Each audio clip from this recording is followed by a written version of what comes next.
দিদি আছে বলে আছি, নালে নেই। দিদির মন্ত্রীদের চাল চলন দেখলে আর থাকতে ইচ্ছে করে না।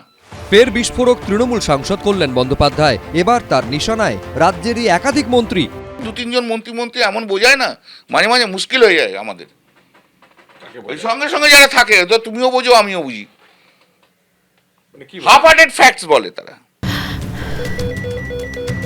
ক্যান্সারে নেই আর ভয়, NCRI হবে এর জয়। আপনাদের ভরসা নেতাজি সুভাষচন্দ্র বোস ক্যান্সার হসপিটাল। যারা মন্ত্রী টন্ত্রী হয়ে যায় তারা আবার চুপচাপ হয়ে যায়, যেন আরজি করে তাদের একটাকেও মুখ খুলতে দেখা যায়নি। দিদির মন্ত্রিসভা সবাই কোনটা নেই, দিদির মন্ত্রিসভা সবাই, দিদির মন্ত্রিসভা মন্ত্রীরা ভীষণ ভালো মন্ত্রী। বাপরে বাপ, বাবা বিরাট সব মন্ত্রী।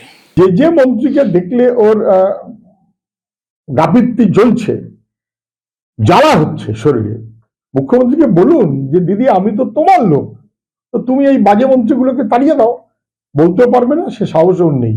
আর মুখ্যমন্ত্রী তখন কল্যাণকে আউট করে দেবে। কিন্তু তৃণমূলের 4 বারের সাংসদ কল্যাণ বন্দ্যোপাধ্যায় কোন কোন মন্ত্রীকে নিশানা করছেন তা তিনি স্পষ্ট না করলেও পাল্টা চ্যালেঞ্জ ছুড়ে দিয়েছেন বর্ষীয়ান মন্ত্রী শোভনদেব চট্টোপাধ্যায়। আমাকে যদি বলে আমার চালচলন দেখলে তার দলে থাকতে ইচ্ছে করে না, আমি দল ছেড়ে দেবো।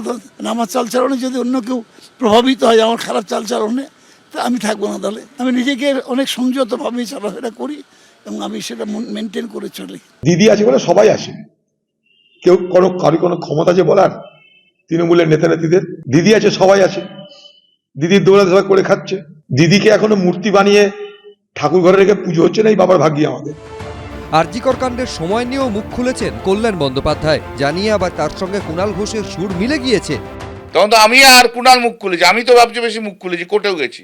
আর যখন কেটে গেছে তখন দৌড়চ্ছে, দিদি তুমি যা করেছো না।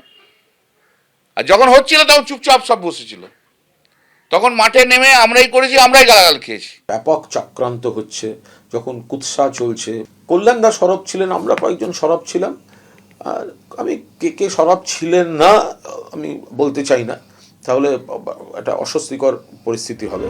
তৃণমূলের শৃঙ্খলা রক্ষা কমিটির সদস্য কল্যাণ বন্দ্যোপাধ্যায়, আর সেই তিনি এবার যা বললেন তাতে দলের অন্দরে তোলপাড়।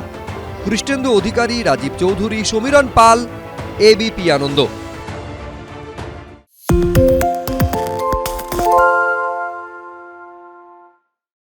সত্য অন্তহীন, সত্যের খোঁজও তাই, সত্য সন্ধানে তাই আমরা অক্লান্ত, অকুতভয়। এবিপি আনন্দ নতুন ভাবনার প্রতীক, যা মনে মুক্ত, তথ্যে যুক্ত এবং যাবতীয় সীমানার বাঁধন থেকে মুক্ত।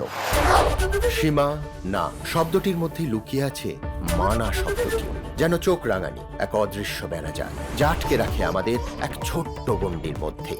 একমাত্র সঠিক খবরই গড়ে তুলবে এক মুক্ত সমাজ। সেই জগৎ গড়ার লক্ষ্যে কোনো সীমানার ঠুকুটি আমরা মানব না। এবিপি আনন্দ এগিয়ে থাকে, এগিয়ে রাখে।